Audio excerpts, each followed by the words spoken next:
মামলুকরা আমির আর নাসির ইউসুফকে খুঁজছে, তাকে হত্যা করতে হবে। আমির দামেস্কে হালাকুকানে হাতে তুলে দিতে চান, যা মামলুকরা কোনোভাবে মানতে রাজি না। তাকে খুঁজতে শহর তোলপাড় করে ফেলল মামলুকরা। সারা রাত খোঁজেও আর নাসির ইউসুফকে পাওয়া গেল না। দুদিন পর জানা গেল তিনি মিশরের দিকে রওনা দিয়েছেন। তার অধিকাংশ আমির যারা মুখের লড়াই কথা বলতেন, তারা সবাই যার যার ধন সম্পদ, বউ বাচ্চা নিয়ে ছুটেছেন মিশরের দিকে। মঙ্গলরা এমন এক দুর্যোগ যা থেকে মানুষ কেবল পালাবার কথা ভাবতে পারে। মিশরের সীমান্ত আসার পর নাসির জানতে পারলেন তাকে মিশরে ঢুকতে দেওয়ার ব্যাপারে নিষেধাজ্ঞা আছে। তিনি আশ্রয় চেয়ে চিঠি লিখলেন মিশরের সুলতান সাইফুদ্দিন কুতুজের কাছে। কুতুজ জবাব দিলেন, জনগণের দেওয়া করের টাকা এতদিন আমির হালতে থেকে এখন তাদের ফেলে আমার কাছে চলে আসা হয়েছে। মিশরে তোমার মতো কাপুরুষদের কোনো জায়গা নেই। আর নাসির ইউসুফের মাথায় আকাশ ভেঙে পড়ল। সুলতানের আদেশে কেড়ে নেওয়া হলো তার সমস্ত সম্পদ। তার স্ত্রী সন্তানদের মানবিক কারণে মিশরে ঢুকতে দেওয়া হলো, কিন্তু তাকে ও তার আমিরদের ঢুকতে দেওয়া হলো না। আমিররা কয়েকদিনের ভেতরে নাসিরকে ছেড়ে পালালেন। তারপর একদিন তাকে বন্দি করে মামলুকরা পাঠিয়ে দিল হালাকুকানের কাছে। মামলুকরা কাপুরুষদের মনে প্রাণে ঘৃণা করত। সুলতান সাইফুদ্দিন কুতুজের কাছে হালাকুকানে চিঠি এসেছে। চিঠিতে লেখা, পূর্ব ও পশ্চিমে সমস্ত রাজাদের রাজা, সম্রাটদের সম্রাট, কানদের কান কাকানের পক্ষ থেকে মামলুক কুতুজের প্রতি, যে কিনা আমাদের তলোয়ার নিচ থেকে পালিয়েছে। শুনো, অন্য সাম্রাজ্যগুলোর কি হয়েছে, একবার চিন্তা করে আমাদের কাছে আত্মসমর্পণ করো। তোমার নিশ্চয় জানা আছে আমরা এক বিশাল সাম্রাজ্য জয় করেছি এবং পৃথিবীর বুকে যে বিশৃঙ্খলা জঞ্জল জমেছিল তা সাফ করেছি। আমরা বিশাল এক ভূখণ্ড জয় করে পাইকারিভাবে হত্যা করেছি সেখানে বসবাসরত জনগণকে। তুমি আমাদের সেনাবাহিনী ত্রাস থেকে কোনোভাবে পালাতে পারবে না। তুমি কোথায় পালাবে? আমাদের ঘোড়াগুলো দ্রুতগামী, আমাদের তীর ধারালো, আমাদের তলোয়ার বজ্রের মতো, আমাদের হৃদয় পর্বতের মতো অনর, আমাদের সৈন্য সংখ্যা মরুভূমি বালির মতো অগণিত। আমাদের না সেনাবাহিনী দিয়ে ঠেকানো যায়, না থামানো যায় দুর্গ দিয়ে। তোমাদের স্রষ্টার কাছে করা কান্নাকাটি আমাদের বিপরীতে কোনো কাজই আসবে না। আমরা না চোখের পানিতে গলে যাই, না মধুর কথায় ভুলে যাই। তারাই আমাদের তলোয়ার থেকে বাঁচতে পারে যারা আমাদের কাছে নিরাপত্তা ভিক্ষা করে। যুদ্ধের আগুন জ্বলে ওঠার আগে এই চিঠির জবাব দাও। যদি লড়াই করো তবে তোমার চরম বিপর্যয়ের মুখোমুখি হবে। আমরা তোমাদের মসজিদগুলো ছিন্ন ভিন্ন করে দেব। আমরা তোমার প্রভু আল্লাহর দুর্বলতাগুলো প্রকাশ করে দেব, আর তোমাদের ছেলেবুড়োকে একসাথে হত্যা করব। এই মুহূর্তে তোমরা ছাড়া লড়াই করার মতো আর কোনো শত্রু আমাদের নেই। সুলতান চিঠির জবাব লিখিতভাবে দিলেন না। যে দুই দূত চিঠি নিয়ে এসেছিলেন, প্রথমে তাদের শরীর কোমর থেকে শরীর করাত দিয়ে কেটে দুটুকরো করে ফেলা হলো। তারপর মাথা আলাদা করে কায়রো আর জুইলু গেটে বর্ষায় গেতে ঝুলে দেওয়া হলো। এই খবর শুনে খুবই বারুদের মতো ফুঁসে উঠলেন হালাকুকান। 3 লাখ যোদ্ধা দিয়ে তৎক্ষণাৎ তিনি লড়াইয়ের প্রস্তুতি শুরু করলেন। কিন্তু ভাগ্য এখানে হস্তক্ষেপ করল। 1260 সালের বসন্তে হালাকুকানের কাছে খবর এলো খাকান মুঙ্গি খান দক্ষিণ চীনে অভিযান চলাকালীন অবস্থায় মারা গেছেন। কারুকুরামে জরুরিভাবে করুলতে ডাকা হয়েছে। চেঙ্গিস খানের সব বংশধরকে অতি বিলম্বে কারুকুরামে হাজির হতে হবে। সেখানে তাদের মধ্য থেকে নির্বাচন করা হবে নতুন খাকান। কাকান হতে কেনা চায়, আর সব মঙ্গল প্রিন্সের মতো হালাকুকানকে ছুটতে হলো করুলতায়। কিন্তু যাবার আগে তিনি দূত হত্যার প্রতিশোধ নেওয়ার জন্য 2 টুমেন্টের যোদ্ধা রেখে গেলেন কিতবুকান নুইয়নের নেতৃত্বে। তার কাছে গোয়েন্দা প্রতিবেদন ছিল মামলুকদের পরাজিত করতে এই 2 টুমেন্ট 15 থেকে 20,000 যোদ্ধাই যথেষ্ট। কিতবুকাকে অভিযান অব্যাহত রাখার নির্দেশ দিয়ে হালাকু রওনা হলেন মঙ্গোলিয়ার দিকে। আরও অনেক উত্তরে পোল্যান্ড থেকে কারাকোরামের দিকে রওনা দিচ্ছিলেন আরেক মঙ্গল প্রিন্স বার্কি খান। তিনি কেবলই পোল্যান্ডে একদরফা ধ্বংসযজ্ঞ চালিয়ে ফিরছিলেন। এতদিন মঙ্গলদের সাথে ক্রুসেডারদের সম্পর্ক ভালোই ছিল, কিন্তু এই আক্রমণের ফলে পুপ ধারণা করলেন মঙ্গলদের ধর্ম নিয়ে খুব বেশি মাথা ব্যথা নেই। মুসলিমদের শেষ করে পরবর্তী আঘাত তারা খ্রিস্টান বিশ্বের উপরে হানবে। প্রায় একই কথা পুপকে লিখে পাঠালেন মঙ্গল খানের দরবার ঘুরে আসা পুপের প্রতিনিধি উইলিয়াম অফ রুব্বার। পুপ আলেকজান্ডার পাপাল বুল জারি করলেন, মঙ্গলদের সাথে যারা সম্পর্ক রাখবে তাদের ক্যাথলিক গির্জা এক করে দেওয়া হবে। তারা খ্রিস্টান বিশ্ব থেকে বহিষ্কৃত বলে ধরে নেওয়া হবে। এই খবরে বরকে গেল সিরিয়া ফিলিস্তিনে ক্রুসেডার রাজ্যগুলোর নেতারা, কারণ তারা এতদিন মঙ্গলদের সাথে নিয়ে মুসলিমদের শেষ করার স্বপ্ন দেখছিল। সবচেয়ে বিপদে পড়লেন অ্যান্টিওকের রাজা বুহেমন্ড। আলেপ্পো দখলের সময় তাকে মঙ্গলদের সাথে রাস্তায় রাস্তায় ক্রুশ হাতে নিয়ে ঘুরতে দেখা গিয়েছিল। সামরিক কৌশলগত দিক থেকে ক্রুসেডারদের অবস্থান ছিল ভূমধ্যসাগর উপকূল ঘেঁষে মঙ্গল ইলখানাত আর মামলুকদের সালতানাতের মাঝামাঝি জায়গায়। তাদের সমর্থন উভপক্ষের জন্যই খুবই জরুরি ছিল। পাপাল বুলজালির ফলে বাধ্য হয়ে তারা মঙ্গল মুসলিমদের এই লড়াই নিরবতা ভূমিকা পালন করে। কিতবুকানুয়ন এগিয়ে আসছে। খবরটা কায়রোতে চাউর হয়ে গেছে। কয়েকদিনের ভেতর ফাঁকা হয়ে যায় শহরের বেশিরভাগ। মাগরিবিরা পালিয়েছে মরক্কোর দিকে, আরবরা বেশিরভাগ পালিয়েছে ইয়ামেনের দিকে।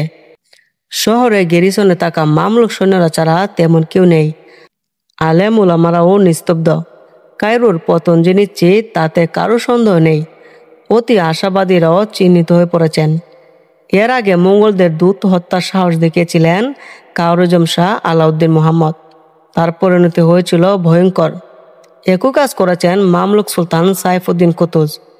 কিতবুকানুয়ন সিরিয়া থেকে রওনা হবার খবর পেয়ে দ্রুত জরুরি পরামর্শ ডেকেছেন সুলতান। পরামর্শ সভায় আরও অনেকের সাথে যোগ দিয়েছিলেন বাইবার্স আর কালাউন। আমিরদের বেশিরভাগ পালানো বাহানা দিতে ব্যস্ত থাকলেও বাইবার্স কালাউনের মতো অভিজ্ঞ কমান্ডারদের সমর্থন পেয়ে সুলতানের মনোবল বেড়ে গেল। কিন্তু তাতেও পরামর্শ সভাকে যুদ্ধের পক্ষে রাজি করানো গেল না। শেষে সুলতান বলে বসলেন, আমিরবৃন্দ, আপনারা দেশের সম্পদের ধনী হয়ে এখন যুদ্ধে যেতে অস্বীকার করেছেন। ঠিক আছে, আমি একাই যুদ্ধে যাচ্ছি। যার ভালো লাগে সে আমার সাথে এসো, যার ভালো লাগে না সে ঘরে ফিরে যাও। কিন্তু যে আমার সাথে যুদ্ধে যাবে না তাকে আমাদের মেয়েদের ইজ্জত নষ্ট হওয়ার পাপ হাসরের ময়দানে বহন করতে হবে। এই কথার পর মাথা নিচু করে সুলতানের আদেশ মেনে নিতে বাধ্য হলেন আমিররা। যুদ্ধের নীল নকশা কাটা শুরু হলো। মূল পরিকল্পনার দায়িত্ব নিলেন বাইবার্স, অথচ তিনি ছিলেন কুতুজের পরম শত্রু। কিন্তু ইসলামে এই চরম বিপদের মুহূর্তে তারা সবাই বুঝতে পারছিলেন বড় শত্রুর সামনে ছোট শত্রুতা বলে না গেলে ধ্বংস অনিবার্য। কুতুজ বললেন, এতদিন মঙ্গলরা সবার আগে আক্রমণ করেছে, তাই যুদ্ধের স্থান কাল সবসময় তাদের সুবিধা মতো বেছে নিতে পেরেছে। এবার আমরা আগে আক্রমণ করব। ওরা আমাদের বেঁধে দেওয়া জায়গায় লড়াই করতে বাধ্য হবে। একমাত্র তখনই ওদের সাথে আমাদের জেতা সম্ভব।